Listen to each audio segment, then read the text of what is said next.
Let me get them in some kind of order.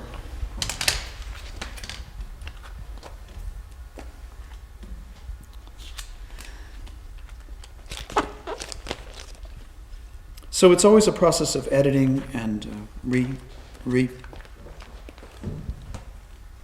working at the light table, really, for me. When I'm making the work, then later when I'm producing a publication based on the work. So I've been making these diptychs for some time now. And what I like about them is that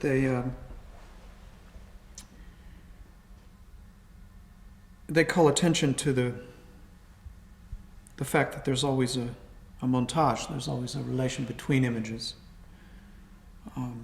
That's especially important for me because work is usually built around a sequence of some kind. Though, in fact, the work I'm looking at now is a bit looser in the sense that the sequence can be resorted different ways in different installations.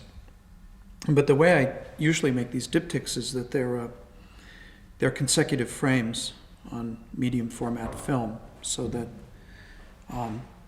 one follows immediately after the other in the actual process of making the exposures.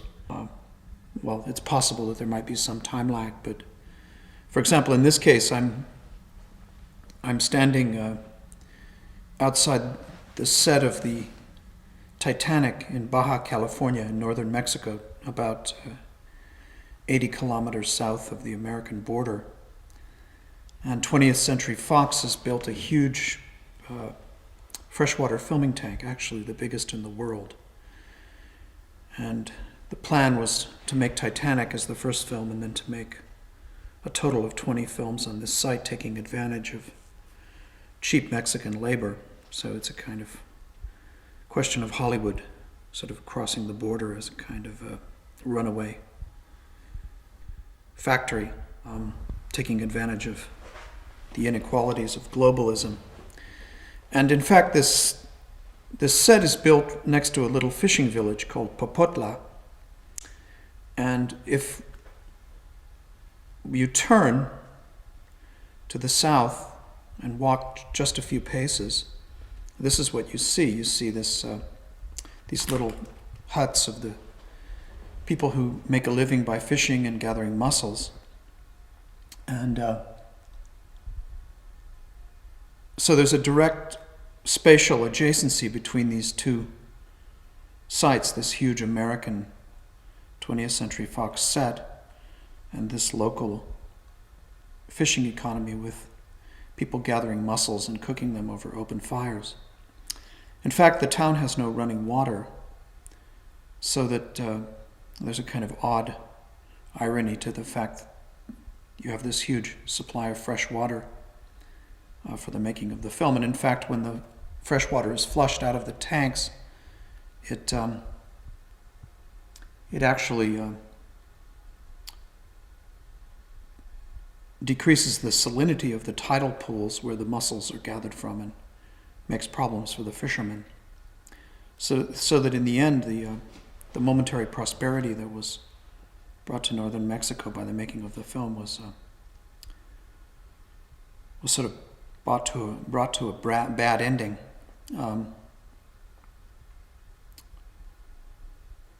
So one idea of the diptych is to suggest sort of the actual political adjacency or economic adjacency of things in a way that often a single image doesn't quite suggest it. And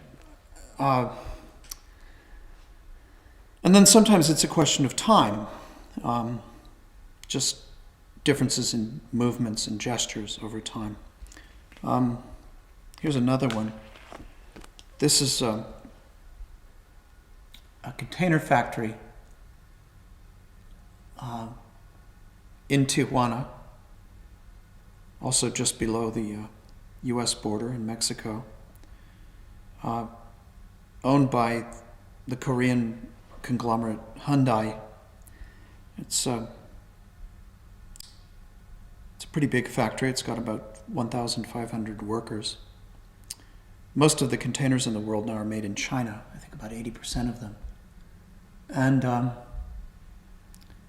So all I did was to simply move from a kind of landscape of the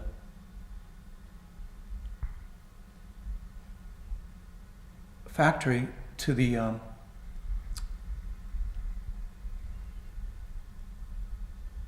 side, to a ruined building that had a trucker's graffiti. And it's a great graffiti because it's in this kind of odd perspective.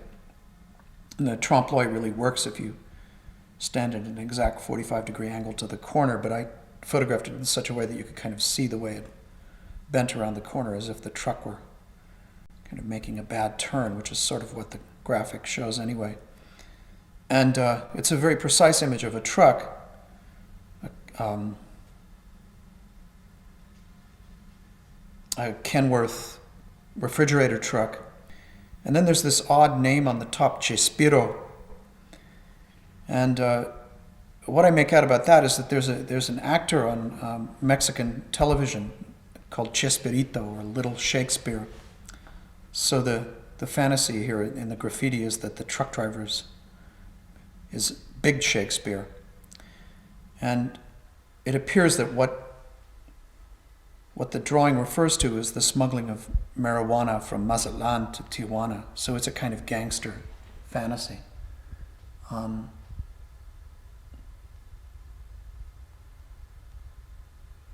So I like the idea of this sort of very controlled, rationalized landscape, and then this sort of outlaw inscription. The sort of thing that you find in pretty much any industrial working class area, some kind of expression of fantasy or discontent or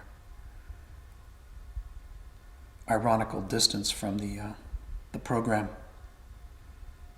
of the social rulers. And I guess I liked also the relationship between the drawing and these hydropower towers. You know, this kind of open lattice work. I mean, there's a real similarity between the two. So basically, I made these photographs for this exhibition that was first shown in Tijuana at a cultural center. And because it was a big cross-border project, an exhibition called Insight 97 with about 40 artists from North America and South America making work, I sort of had I was able to get access to a lot of different sites like the US Marines. So here are the American Marines about 80 kilometers north of the border practicing for an invasion. Of course, they would never say an invasion of Mexico. That would be indiscreet, but it happened at the time that Caspar Weinberger, the former American Secretary of Defense, wrote a book called The Next World War, in which he actually outlined a scenario for the U.S. invading Mexico, something, of course, it had done 3 times in the past. But here are the Marines, and they're sort of practicing this big amphibious landing, putting something like 10,000 troops ashore in hovercraft and landing craft and the like, bringing tanks in. And I photographed it. It was sort of like being a reporter. But what interested me was the way the Marines themselves were involved in a kind of communication game. So you see this woman, Navy photographer, making her photographs of the whole event, and a couple of Marines communicating by radio. So I like the idea that it was sort of a media event, you know, designed to show the Marines off to Congress and make sure they got their money in the next round of budget appropriations. But in the context, it's sort of ominous, seeing these well-equipped Americans up against this poor country to the south. Of a kind of weird media work and military work on the American side of the border, but then on the Mexican side of the border, there's the images of more industrial work. And these aren't diptychs, but they're sort of portraits. This is a metal worker, a welder in a shipyard in Ensenada, building truck chassis for Hyundai.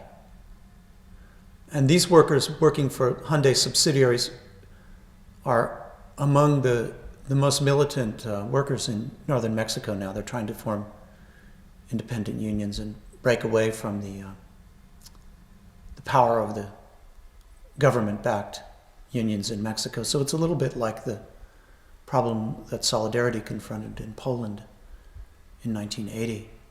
But it's much less reported because it goes against the grain of the new neoliberal program. But I was, in a way, making very classical portraits here of workers. I mean, for me, these go back to American photographers like Louis Hine. And I think this welder has a real presence, a kind of style in his work. It's interesting to record that. And I like the idea that there's this cut, that he's actually made this very precise cut in the metal that's sort of marking a boundary between the viewer and the subject of the photo.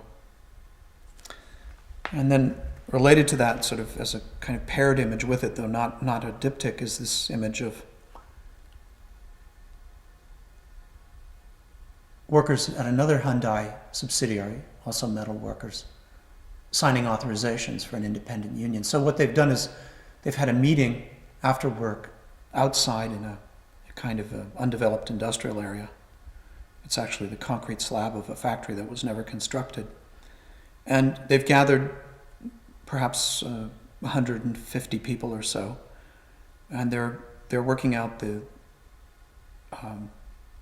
authorization for a union that would break away from the government-controlled unions, which really only exist to really put a damper on dissent. And so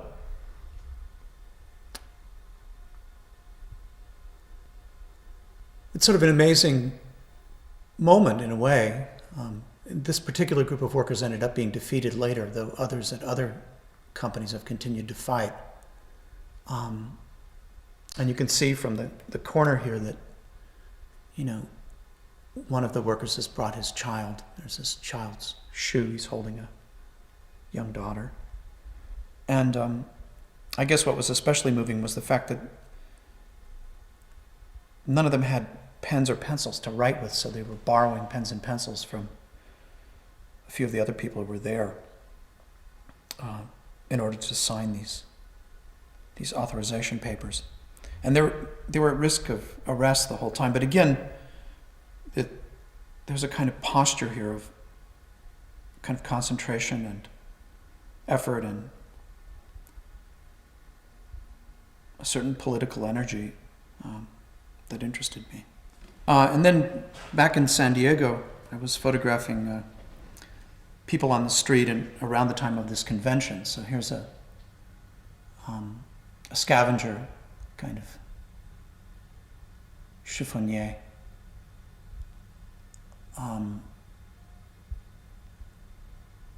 And he's the only street person that I could find at the time of the convention because the police had pretty much driven everyone else off the streets. And he's got this kind of Southern California tan and 2 watches and a shopping cart full of stuff that he's gathered. And he's standing in this kind of corporate urban landscape. And then this other American chest is the son of a lobbyist at the convention, kind of young Republican with a elephant tattoo. So it's sort of like 2 American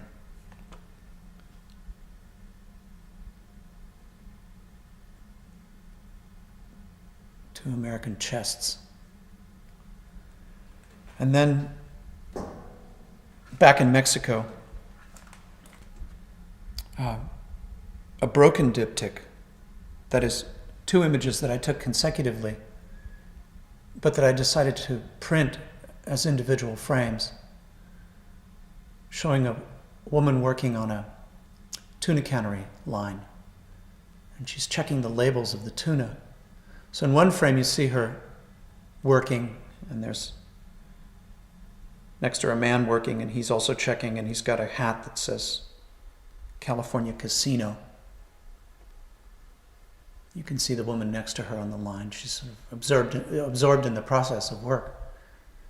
And then in the other frame, she's kind of looking up and thinking about something. It's a kind of break in this frenetic rhythm of the cans moving in rapid order. It's a very shallow focus, this photograph. It's really all you're seeing that's sharp is her fingers, her hand, and the label. And similarly here, the hat and the hand on the can, and then this blurred movement of these cans, a kind of assembly line lateral movement. So then various other things that make up part of the work. There's a triptych, which it's hard to see as a whole image here, but I can go through it piece by piece. Abandoned on the left, an impounded Chinese immigrant smuggling ship that was picked up by the American Coast Guard off the coast of northern Mexico and then left in the same Ensenada shipyard where you saw the welder working.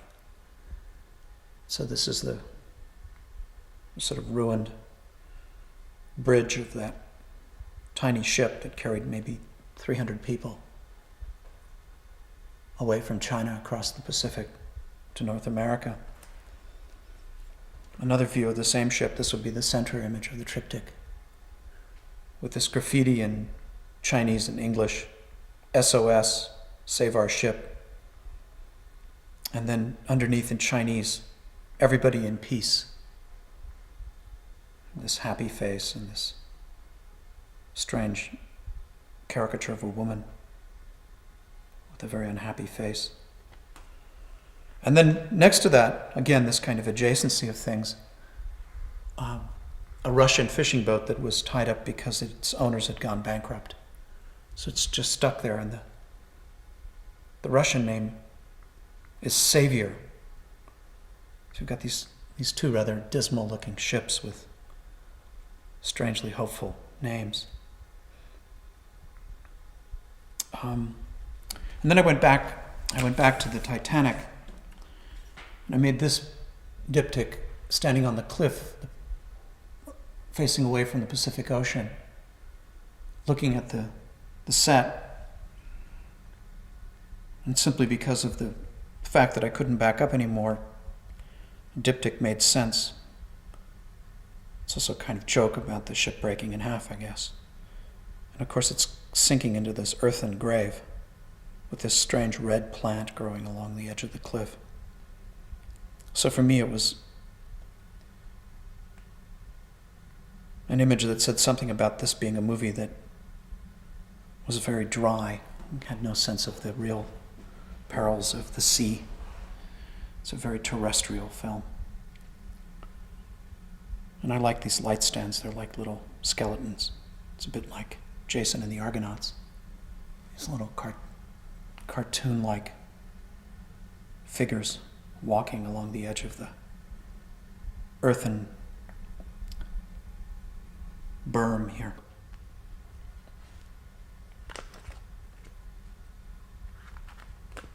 Here's another one.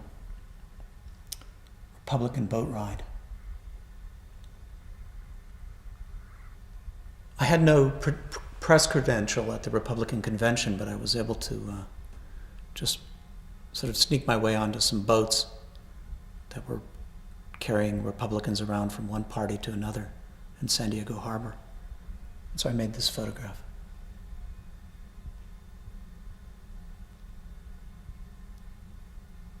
I guess my basic idea is that the Republicans won the last American election, but now they're sort of making sure they won it by trying to impeach a president who could just as well be from their own party. So it was a way to talk about these two countries, Mexico and the U.S., and talk about this kind of apartheid zone that's emerged. This reservoir of cheap labor that's being contained in Mexico, and people working for something like $3.50, $4 a day. When you think about it, when Henry Ford established the first assembly line in Highland Park, Michigan in 1913, he paid the unprecedented wage of $5 a day. So here we are at the end of the 20th century, and people are making $3.50 a day in northern Mexico. And the cost of food is really quite a bit higher than it was in 1913 in Detroit. You go into any supermarket in Tijuana and you can see that. So all these fantasies about neoliberalism and world progress seem to me to be really questionable, given this simple fact. So part of what I'm trying to do is to sort of point in this direction. And this means going back to this old idea of documentary.